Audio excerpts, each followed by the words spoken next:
성도 여러분, 제가 말씀을 시작하면서 외람되지만 한 가지 여쭙고 말씀을 시작하면 좋겠습니다.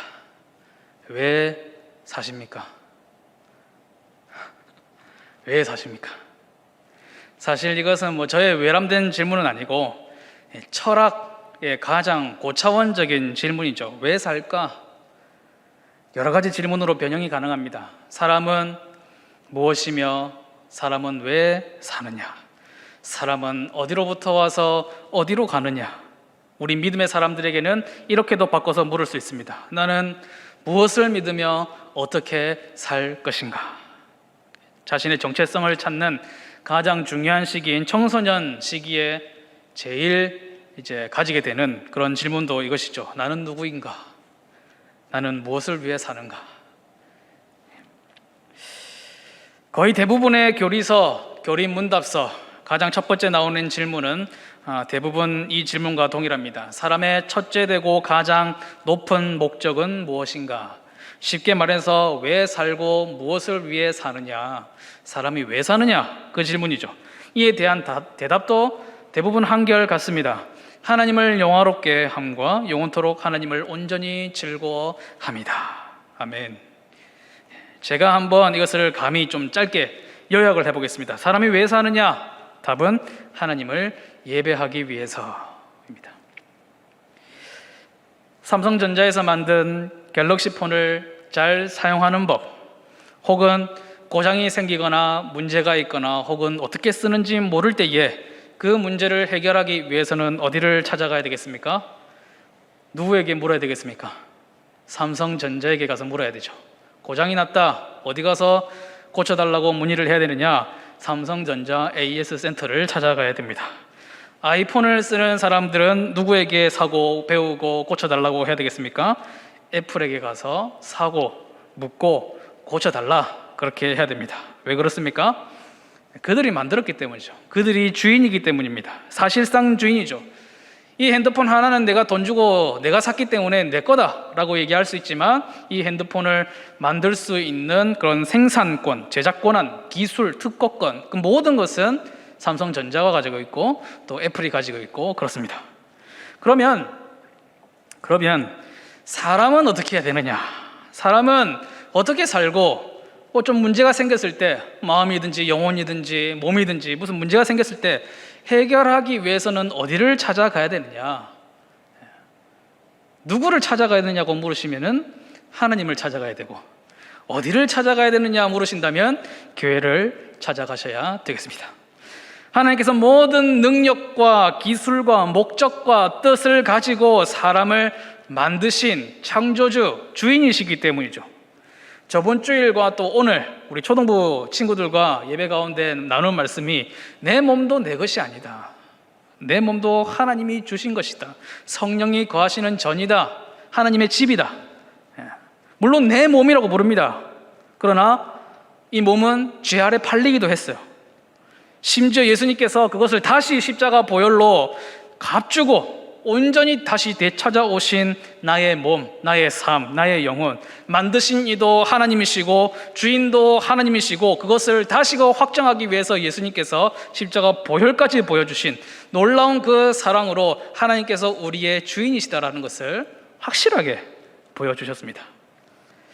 도대체 사람이란 무엇인지, 사람은 왜 사는지, 그에 대해서는 하나님께 물으면 틀림이 없어요. 왜 이런 문제가 생기는지, 왜 마음과 영혼에 이런 고통이 생기는지, 왜 육신은 늙어져 가고 자꾸 어려워져 가고 자꾸 질병에 걸리고 죽게 되는지, 하나님께서 써놓으신 사용 설명서 보시면 됩니다. 인생 사용 설명서 무엇입니까? 성경. 우리 초등부 친구들한테 많이 가르쳐줬습니다. 사람 사용 설명서 무엇이냐? 성경이다. 품질 보증서, 인생 품질 보증서 무엇이냐? 성경이다 라는 것이죠. 성경의 모든 교훈을 담아서 한 가지 질문으로 던졌습니다. 사람이 왜 삽니까? 답도 한 가지죠. 하나님을 예배하기 위해서. 그렇게 정리해 볼 수가 있겠습니다. 자, 그런데 이 예배 혹은 제사, 그런 내용이 성경 가장 앞부분, 실제로 인간이 창조되는 창세기 1장과 2장의 내용까지는 그런 말이 안 나오죠. 제사라는 얘기도 안 나오고 예배라는 이야기도 나오지 않습니다. 다만 사람을 지으실 때의 1차적인 목적이 무엇이었느냐, 사람을 지으신 하나님의 목적이 무엇이었느냐, 그것을 정확하게 창세기 1장 28절에서 보여주시죠.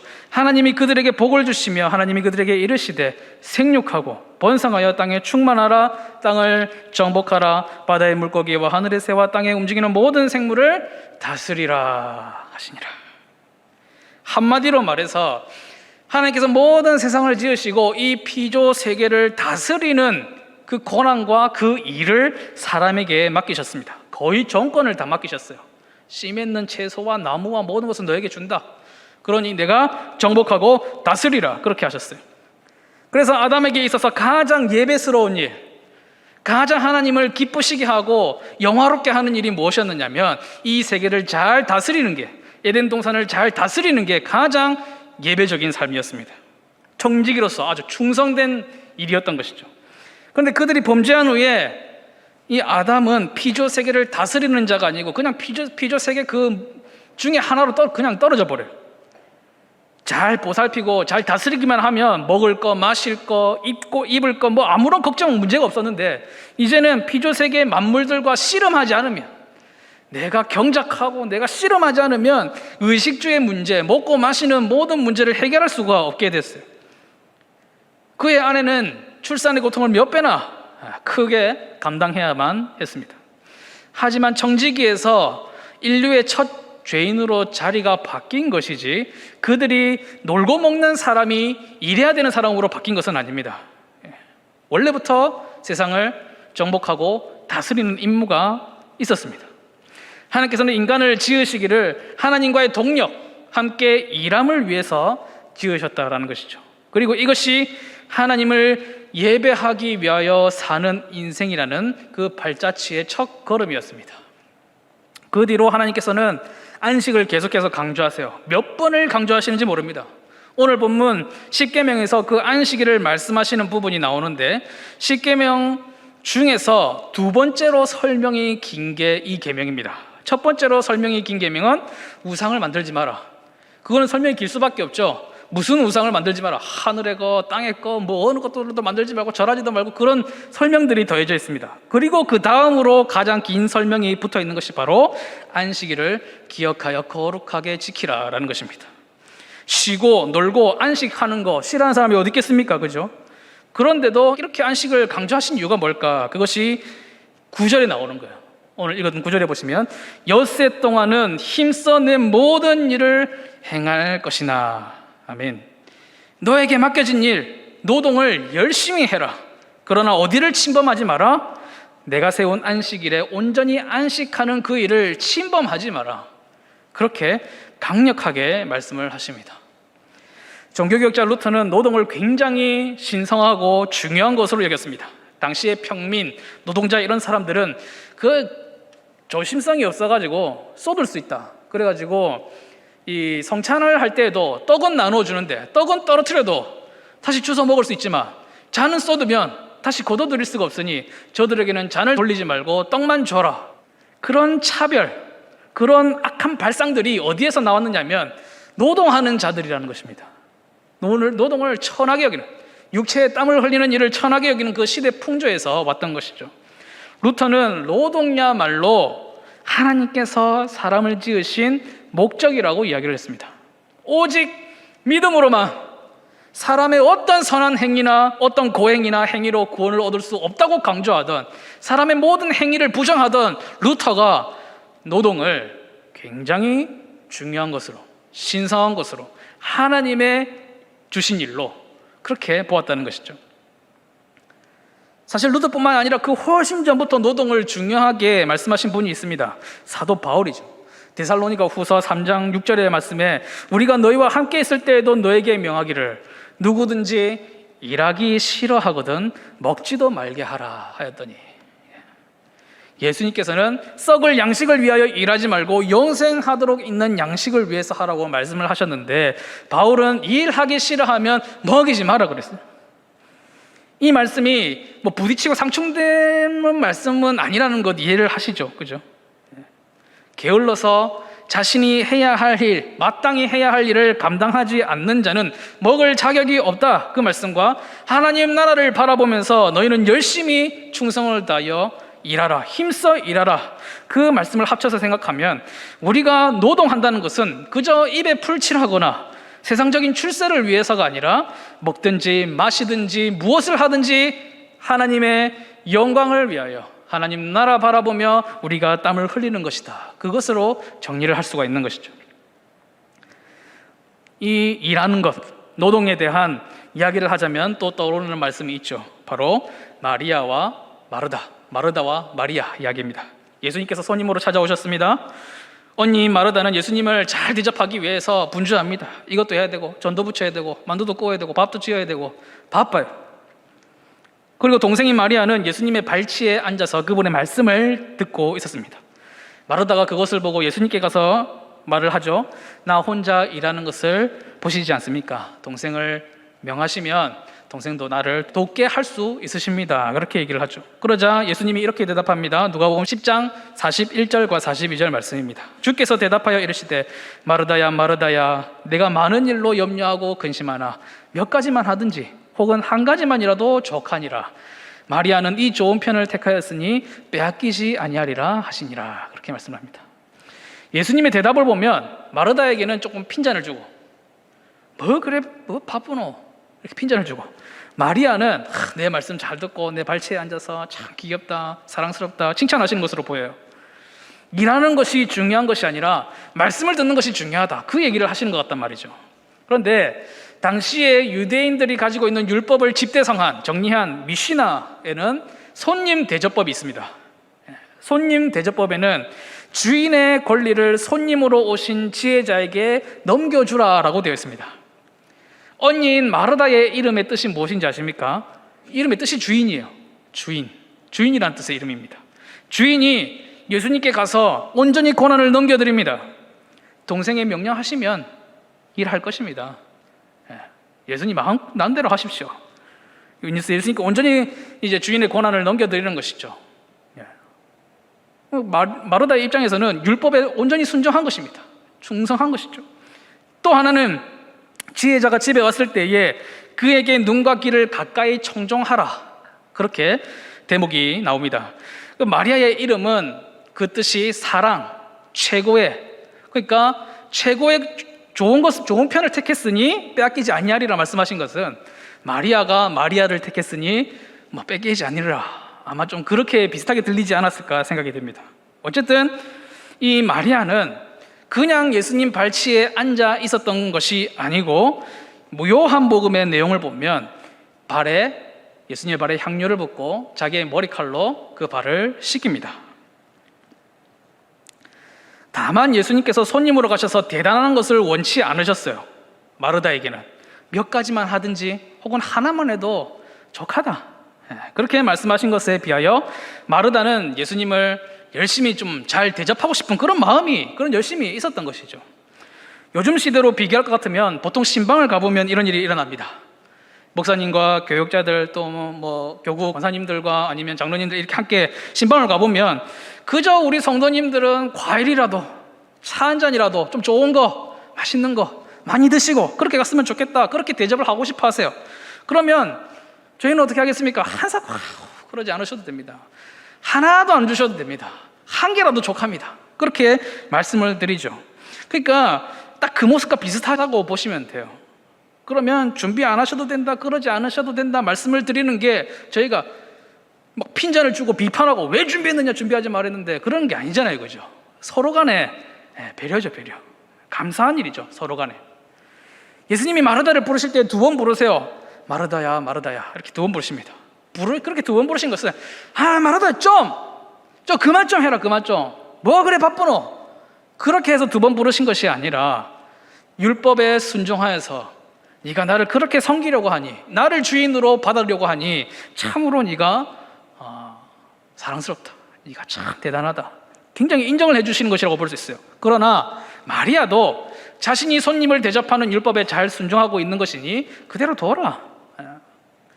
그리고 너도 많은 일로 염려하고 근심할 필요 전혀 없다. 너도 귀한 편을 택했다. 나에게 주인의 권한을 넘기고 나를 잘 대접하려고 하는, 손님을 대접하려는 그 율법을 잘 순종하고 있다. 그러나 마리아도 마리아의 상을 빼앗기지 않을 것이고 너도 너의 상을 빼앗기지 않을 것이다. 마르다의 상을 얘기 안 하셨을 뿐이지 마리아만 상 주신다는 그런 얘기가 아니라는 말이죠. 마르다와 마리아의 이야기를 길게 설명드린 것은 이 노동하는 것과 말씀에 청종하는 것, 그 어느 것 하나도 덜 귀하거나 뭐 어느 한쪽이 천하거나 그렇지 않다는 것이죠. 이것도 버리지 않아야 되고 저것도 놓치지 말아야 된다. 그것이 되겠습니다. 다만 우리의 생각 속에 은연중에 들어와 있는 이 노동을 기피하고 천하게 여기는 그런 마음을 생각해 보았을 때에 노동의 신성함과 그 중요성에 대해서 강조할 필요는 있다는 것이죠. 물론 그렇게 생각 안 하시는 분도 있을 거예요. 직업의 귀천이 어디 있고 노동의 귀천이 어디 있고 그런 게 어디 있냐, 그렇게 좀 괜찮은 생각을 가지신 분들이 많이 계시겠지만, 그러나 우리가 기도해야 될 제목이 있습니다. 주식으로부터 시작해서 코인에 이르기까지 온 세계가 지금 투기에 빠져 있는 것을 보기 때문이죠. 그런 투기로 인해서 돈을 번 사람은 벌어서 불행합니다. 노동의 가치를 모르고 노동하는 일을 우습게 생각하게 되죠. 그거 해서 얼마 번다고 그러느냐? 그거 땀 흘리고 그렇게 노동한다고 해서 돈이 되느냐? 그렇게 얘기합니다. 자신의 노동으로 평생 일군 그 돈을 탕진한 사람은 또 탕진해서 불행해요. 다시금 그 노동의 자리로 돌아갈 수가 없습니다. 이미 다 탕진해버렸기 때문에.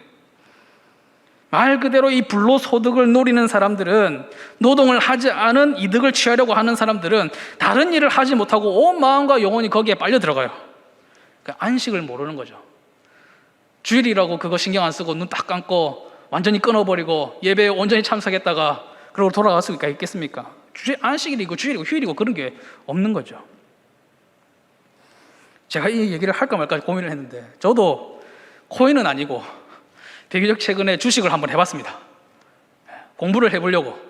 도대체 왜 그렇게 그냥 사족을 못 쓰는가, 제가 한번 공부를 해보려고 진짜 저에 있는 전 재산을 끌어모았습니다.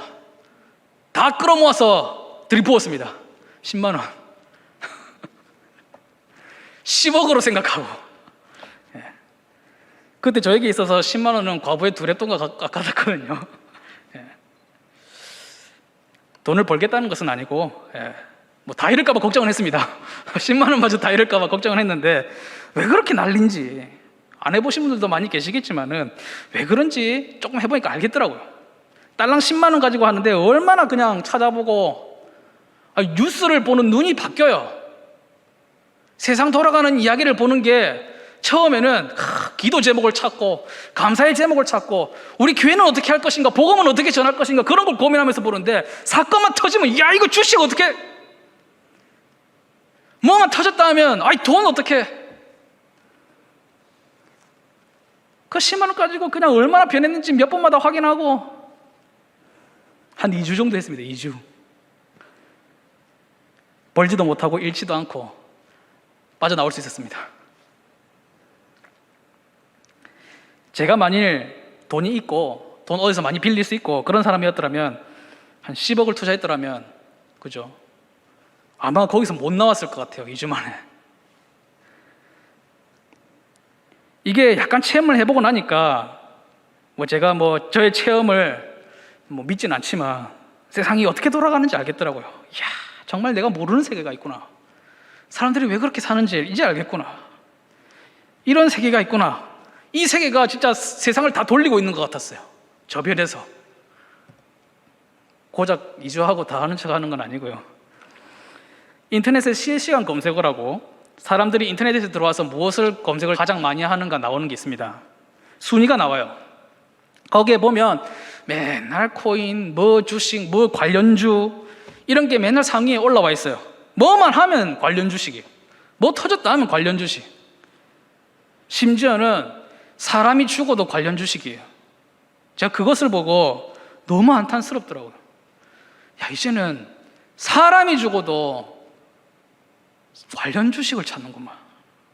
제가 그것을 보고 이 주식이나 코인을 투기하면서 살면서 눈빛이 변한 사람들, 그 눈빛이 변한 사람들을 위해서 기도를 했습니다. 건전한 투자 경영을 하고 계시는 분들 말씀을 드리는 게 아니에요. 투기하는 사람들, 영혼까지 그냥 다 빨려 들어간 사람들이 많습니다.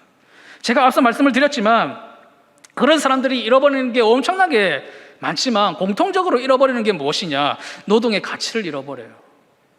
노동의 신성함을 되찾을 수가 없어요.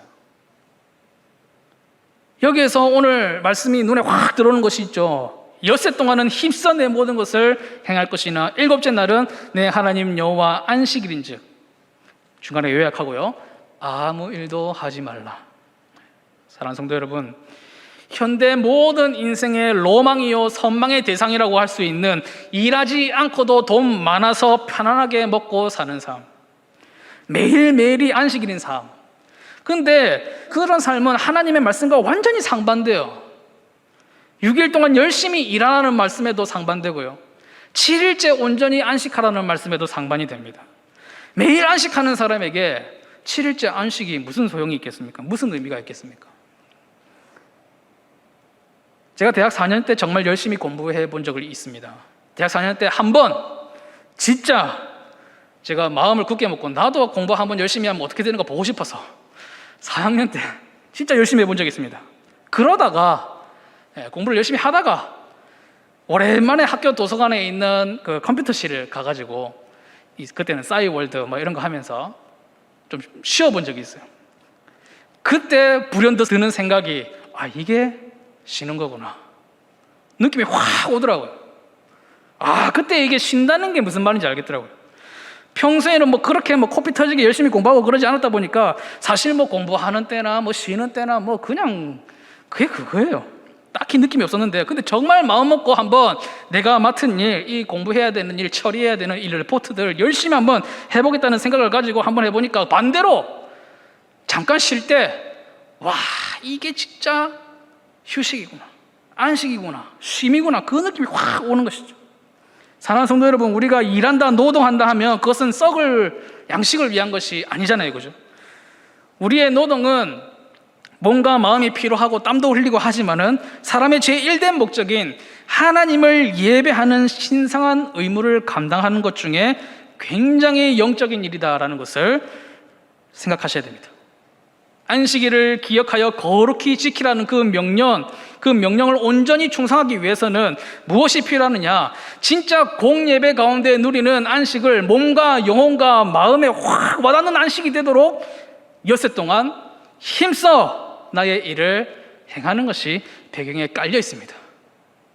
사실 이게 배경에 깔려 있다고 얘기하기도 뭐한 것이, 오늘 말씀해 보면 이게 십계명 가운데 녹아져 있는 명령이에요. 힘써 일하되, 마음을 다해 목숨을 다해 뜻을 다해 우리 주 하나님을 사랑하는 마음으로 살아가는 그 일상의 충성, 노동의 신성함, 또 그 일상의 충성과 감사함이 있을 때 비로소 충만히 느껴지는 주일의 안식. 너희 몸을 산제사로 드려라. 영적 예배다. 몸을 드리라고 얘기해놓고 영적인 예배래요. 왜 그렇겠습니까? 영혼은 딴 데 두고 몸만 돌아다니고, 몸은 딴 데 두고 영혼만 돌아다니고, 그게 아니잖아요, 그죠? 육신과 영혼에 함께한 전인격적인 위로, 하나님께서 정하여 주신 우리 인생의 사용법, 품질 보증서, 성경에 기록된 내용입니다. 하나님께서 제정하신 선한 사이클, 엿새 동안은 너의 일상에 충성을 다하고 절대로 그러나 그 일의 연장선이 안식일을 침범하지 못하게 하라. 그리고 엿새 동안 힘써 일하는 것에 있어서 그 안에서 허황된 안식을 찾으려고 하지 마라. 그것이 바로 인생 설명서, 인생 품질 보증서, 거기에 기록하신 하나님의 은혜입니다. 이 선한 사이클이 저와 여러분의 삶에서 잘 진행되어서 안식일을 복되게 하신 하나님의 그 복이 진짜 무엇인지 깊이 맛보는, 매주일 맛보시는, 그래서 일주일 살아갈 힘을 진짜 충만히 넉넉히 들고 가시는 저와 여러분이 될 수 있기를 주님의 이름으로 축복합니다.